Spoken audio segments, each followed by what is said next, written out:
नमस्कार। चलिए आज एक ऐसी मजेदार कहानी में चलते हैं जहां चॉकलेट खाने का एक मुकाबला दो देशों के बीच की सबसे बड़ी टक्कर बन गया। ये कहानी है एक मीठी और जबरदस्त लड़ाई की। ये लाइन सुनने में तो बड़ी सीधी सादी लगती है ना? पर इसी एक लाइन ने चॉकलेट की दुनिया में मानो एक तूफान ला दिया। ये बस एक सवाल नहीं था, ये एक चैलेंज था जिसने एक बहुत ही मीठी लड़ाई को जन्म दिया। तो ये सारा किस्सा शुरू होता है पाकिस्तान की एक लड़की से जो चॉकलेट के लिए अपनी दीवानगी के लिए मतलब अपने जुनून के लिए जानी जाती थी। वो सिर्फ चॉकलेट खाती नहीं थी बल्कि उसे जीती थी। तो ये है हमारी चॉकलेट क्वीन। उनकी शोहरत कुछ ऐसी थी कि मानो वो पूरे देश की चॉकलेट अकेले ही खत्म कर सकती हैं। उन्होंने खुद को एक ऐसे चैंपियन के तौर पर बना लिया था जिसे हराना नामुमकिन सा लगता था। और बस यहीं से कहानी में असली ट्विस्ट आता है। ये कोई छोटा मोटा बयान नहीं था, ये तो एक खुली चुनौती थी जिसने इस पूरे मुकाबले की आग को हवा दे दी। वाह, क्या आत्मविश्वास है! पर सवाल ये है कि क्या ये आत्मविश्वास उन्हें जीत दिला पाएगा? अब जो बात सच में दिलचस्प है वो ये है कि इस चुनौती का जवाब बातों से नहीं बल्कि एक्शन से दिया गया।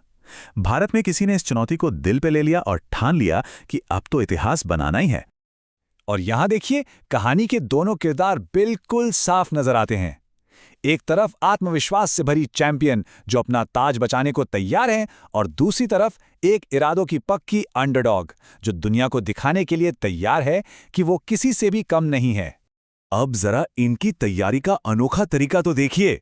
रोज दूध पीना, तरह तरह की चॉकलेट खाना और एक बड़ी सी बाल्टी से पानी पीना।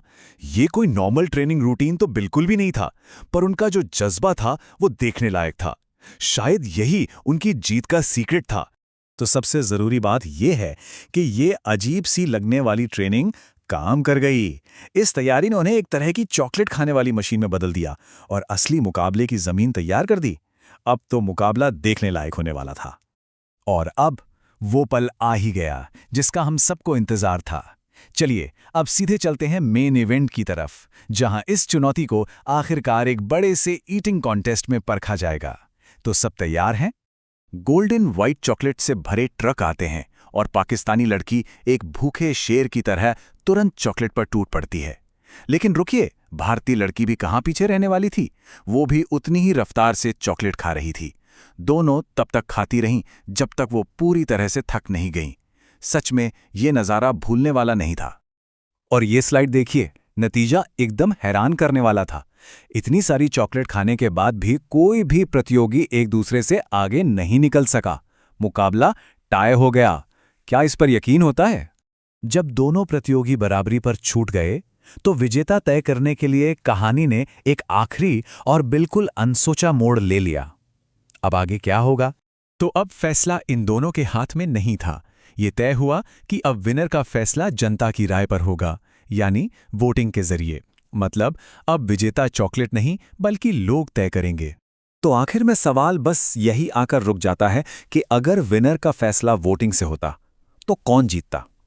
क्या ये मुकाबला सिर्फ चॉकलेट खाने का था या फिर ये दो देशों के सम्मान की लड़ाई बन गया था? ये सवाल इस मीठी लड़ाई को एक नए और मजेदार मोड़ पर लाकर छोड़ देता है। इस बारे में सोचने पर वाकई मजा आता है।